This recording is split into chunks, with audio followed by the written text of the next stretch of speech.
राधे राधे दोस्तों, संतान और पशु पक्षी आते हैं पिछले जन्मों का हिसाब चुकाने।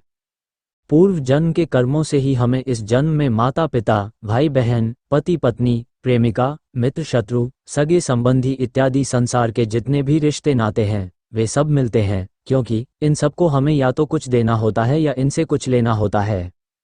वैसे ही संतान के रूप में हमारा कोई पूर्व जन्म का संबंधी ही आकर जन्म लेता है, जिसे शास्त्रों में 4 प्रकार के नामों से विख्यात किया गया है।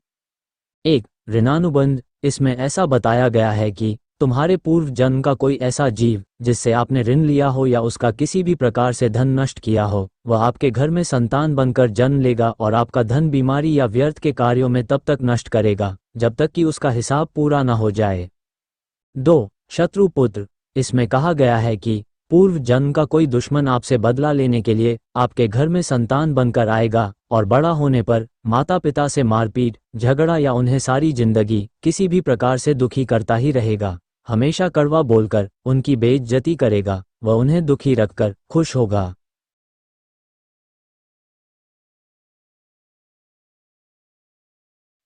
3. उदासीन पुत्र। इसमें बताया गया है कि पूर्व जन्म में यदि आपने किसी को सताया है या दुखी किया है तो वह पूर्व जन्म के किया इसी प्रकार के कर्मों के द्वारा आपके घर में जन्म लेता है और आपके साथ वही करता है। इस प्रकार की संतान यदि आपके घर में आ जाए तो वह न तो माता पिता की सेवा करती है और न ही कोई सुख देती है और उनको उनके हाल पर मरने के लिए छोड़ देती है। विवाह होने पर यह माता पिता से अलग हो जाती है।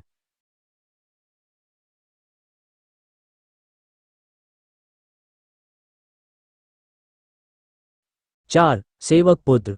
इसमें कहते हैं कि पूर्व जन्म में यदि आपने किसी की खूब सेवा की है तो वह अपनी की हुई सेवा का ऋण उतारने के लिए आपकी सेवा करने के लिए पुत्र बनकर आता है। जो बोया है वही तो काटोगे। अपने माँ बाप की सेवा की है तो ही आपकी औलाद बुढ़ापे में आपकी सेवा करेगी, वरना कोई पानी पिलाने वाला भी पास में न होगा।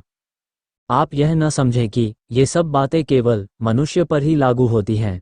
इन 4 प्रकारों में कोई सा जीव भी आ सकता है। जैसे आपने किसी गाय की निस्वार्थ भाव से सेवा की है तो वह भी पुत्र या पुत्री बनकर आ सकती है।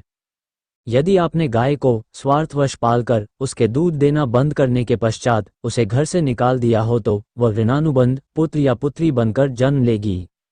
यदि आपने किसी निरपराध जीव को सताया है तो वह आपके जीवन में शत्रु बनकर आएगा। इसलिए जीवन में कभी किसी का बुरा नहीं करना चाहिए, क्योंकि ये प्रकृति का नियम है कि आप जो भी करोगे वो ही किया हुआ कर्म आपको इस या अगले जन्म में उसका 100 गुना फल बढ़कर मिलेगा। यदि आपने किसी को 1 रुपया दिया है तो समझो आपके खाते में 100 रुपये जमा हो गए हैं, और यदि आपने किसी का 1 रुपया छीना है तो समझो आपकी जमा राशि में से 100 रुपये निकल गए।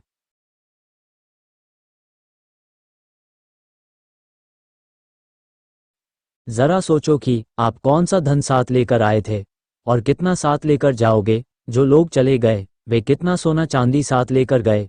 मरने से पहले जो सोना चांदी धन दौलत बैंक में पड़ा रह गया, समझो आपके लिए तो वो व्यर्थ ही कमाया है। औलाद अगर अच्छी और लायक है तो उसके लिए कुछ भी छोड़कर जाने की जरूरत नहीं, वह खुद ही खा कमा लेगी। और अगर बिगड़ी और नालायक औलाद है तो उसके लिए जितना मर्जी धन छोड़कर जाओ, वह कुछ दिनों में सब बर्बाद करके रख देगी। तो आज की इस दुनिया में मेरा तेरा क्या करना है। सारा धन तो यही का यही रह जाना है, कुछ भी साथ नहीं जाना है।